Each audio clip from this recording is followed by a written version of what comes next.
hâte parce qu'Edwin dort encore. Il va être midi mais on s'est couché tard hier puisqu'on a voulu regarder la finale NBA, le match 4. Tout ça pour que les Spurs perdent de 1 point alors que quand on s'est endormi, ils menaient de 1 point mais bon c'est pas grave. Là je vais lancer une machine, j'ai un énorme sac de linge sale. Je me sens fatiguée encore, je sais pas si je vais aller jusqu'au Sacré-Cœur aujourd'hui. J'ai un mal de crâne de fou. Et puis j'ai le montage du vlog précédent à terminer du coup. Après il reste pas grand chose mais bon, faut le faire quand même.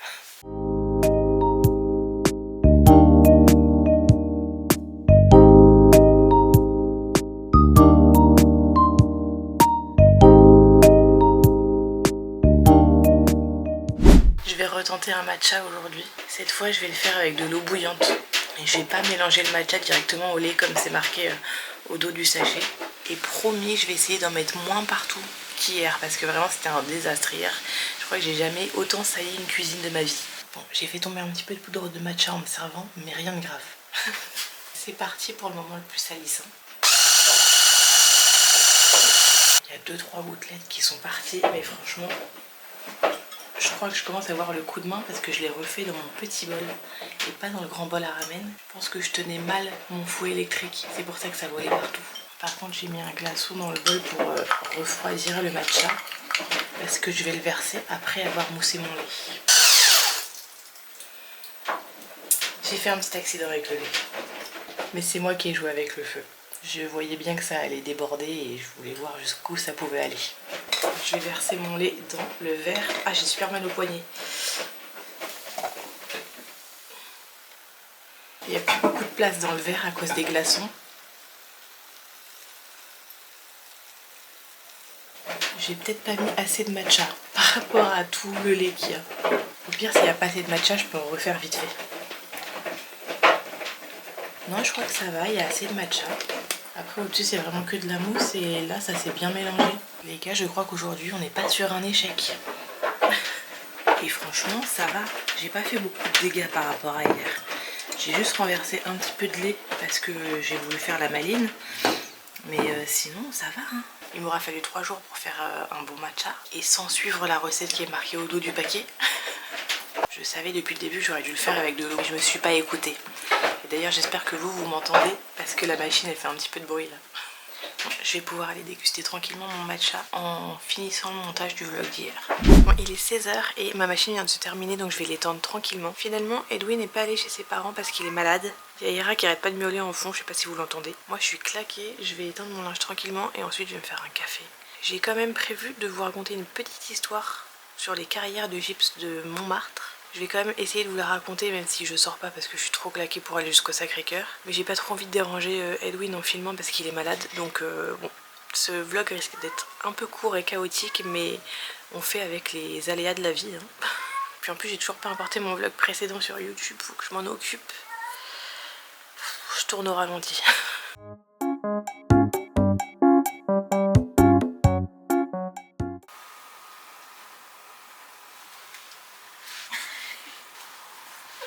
Non mais tu te fous de moi et Luna.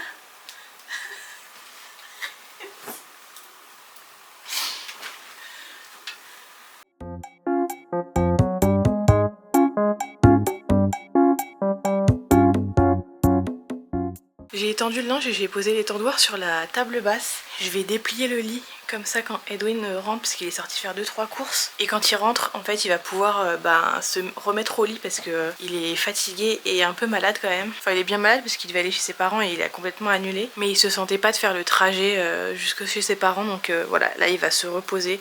Juste il est allé acheter 2-3 trucs et puis à son retour, il retourne dormir. Donc là j'ai allumé la lumière juste le temps d'eux. Je vais me faire un café une fois que j'ai déplié le lit. Je vous raconte mon histoire sur les carrières de gypse de Montmartre et ensuite je le laisse tranquille. J'essayerai quand même de filmer 2-3 petits trucs jusqu'à ce soir mais je pense que ce vlog vraiment ne va pas être très long. Mais c'est pas grave, c'est la vie, Edwin est malade et moi ce qui m'importe le plus c'est qu'il aille mieux, pas de faire correctement mes vlogs du mois de juin. C'est la première fois que je fais un mois de vlog, je teste l'expérience et voilà, il y a des jours où c'est comme ça. Sur un mois entier tout ne peut pas être parfait et moi sur ma chaîne je fais des vlogs vraiment 100% authentiques, je m'invente pas une vie, je vous montre vraiment la vie telle qu'elle est. Et puis pour une fois c'est pas moi qui suis malade, j'espère juste qu'il va pas me contaminer parce que alors si en plus je dois terminer cette série de vlogs en étant malade. Alors oui, on n'est pas encore arrivé à la moitié des vlogs, mais moi Quand je suis malade, ça peut durer tellement longtemps que là, je m'imagine déjà le pire. Bref, j'ai arrêté de parler parce que sinon Edwin va rentrer et j'aurai pas le temps de vous raconter l'histoire que je dois vous raconter. Et puis surtout, il me faut un café là. Et bien ça y est, me voilà installée à mon bureau avec un café, le lit est déplié, le vlog précédent est mis en ligne. On est bon. Je peux commencer à vous parler de l'histoire des carrières du gypse. Par contre vraiment le mot gypse, je pense qu'il va me donner du fil à retordre. Donc ça déjà c'est le 18e arrondissement. Et comme vous pouvez le voir, il est divisé en 4 quartiers administratifs. Vous allez avoir le quartier de la Chapelle, de la Goutte d'Or, le quartier Clignancourt, mais celui qui va nous intéresser c'est surtout celui-ci, le quartier des Grandes Carrières, puisqu'il tient son nom des carrières de gypse.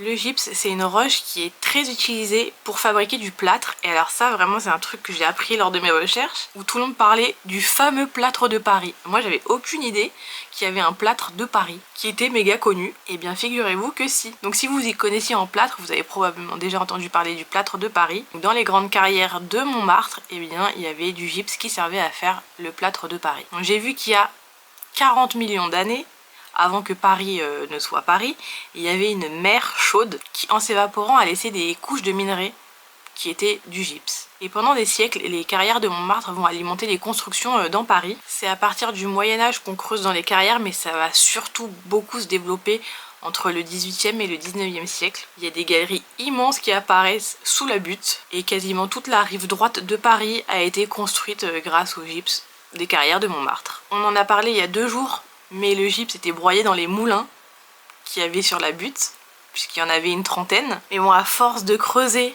sous la butte, évidemment elle s'est fragilisée. Il y a eu énormément d'effondrements, certains vraiment très spectaculaires. Donc au 19e siècle, Paris commence à craindre que certaines parties de la butte soient dangereuses. En même temps, sous les rues, à certains endroits, c'est complètement vide. Et on en a parlé le premier jour quand je vous ai raconté l'histoire du Sacré-Cœur. Il a fallu consolider le sol sous le Sacré-Cœur parce que clairement c'était du gruyère.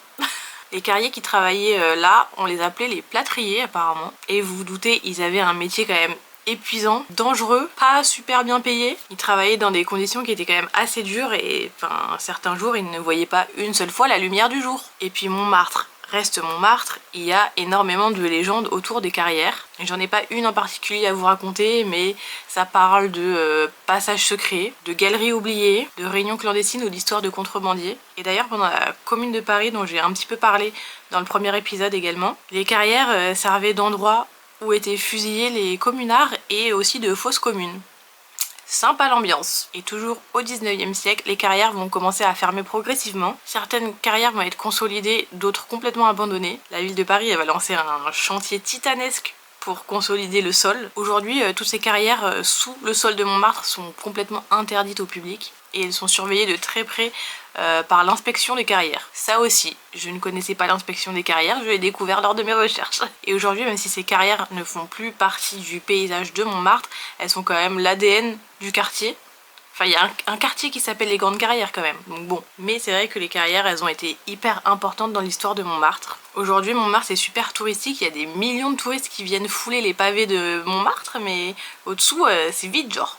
Non, évidemment, ça a été consolidé, mais pas partout, j'ai l'impression. Lors de mes recherches, j'ai pas l'impression que tout le sous-sol de Montmartre a été consolidé, donc il y a certainement des endroits où c'est encore un peu risqué, mais je fais confiance à l'inspection des carrières. Je l'ai pas mis dans mon script, je viens de retourner sur Wikipédia, mais apparemment en juillet 2018, un effondrement de chaussée bloquait un camion qui s'y était engouffré, et je crois que c'était rue Le Pic, la rue que je prends presque tout le temps pour aller au Sacré-Cœur. Et 2018, c'était il y a moins de 10 ans, donc c'est pas très très vieux. Voilà pour l'histoire des carrières de Montmartre. Je trouvais ça important quand même de vous en parler, déjà parce que c'est un sujet que je peux aborder sans forcément me promener dans les rues de Montmartre. Mais en plus c'est vrai qu'on retient de Montmartre les artistes, la bohème, le Sacré-Cœur. Mais les carrières, c'est pas le sujet qui revient le plus quand on pense à Montmartre, alors que pourtant c'est quand même un sujet méga important. Enfin je trouve personnellement. Et Edwin vient de m'appeler et il est allé acheter de la burrata. Bon, après il est malade, s'il a envie de burrata, il a envie de burrata, mais je pensais que de nous deux, c'était moi la plus folle de burrata. En fait non, je crois qu'il m'a battue. Après ce soir normalement il y a la cérémonie d'ouverture de la Coupe du Monde. Et personnellement je trouve que c'est un repas parfait pour regarder ça ce soir. Bon allez, moi je vais me mettre au montage de ce vlog que j'ai pas encore commencé. De toute façon là Edwin va faire sa sieste, donc je vais en profiter pour faire mon montage tranquillement. Et ensuite je rêve que d'une chose, jouer à la Switch. Je savais que ce cadeau c'était un cadeau empoisonné pendant un mois de vlog. Parce que depuis qu'on a emménagé dans notre appartement, je n'ai pas touché à mes Switch, puisque j'en ai plusieurs. Mais là depuis que j'ai eu la Switch 2 pour mon anniversaire, c'est terrible de résister à la tentation. Après, j'ai eu la Switch il y a tout pile une semaine et j'y ai joué que 3 fois. Il y a une époque où en une semaine j'aurais joué absolument tous les jours et au moins 4-5 heures par jour. Donc là j'ai quand même été raisonnable et ça je l'ai fait pour vous. Encore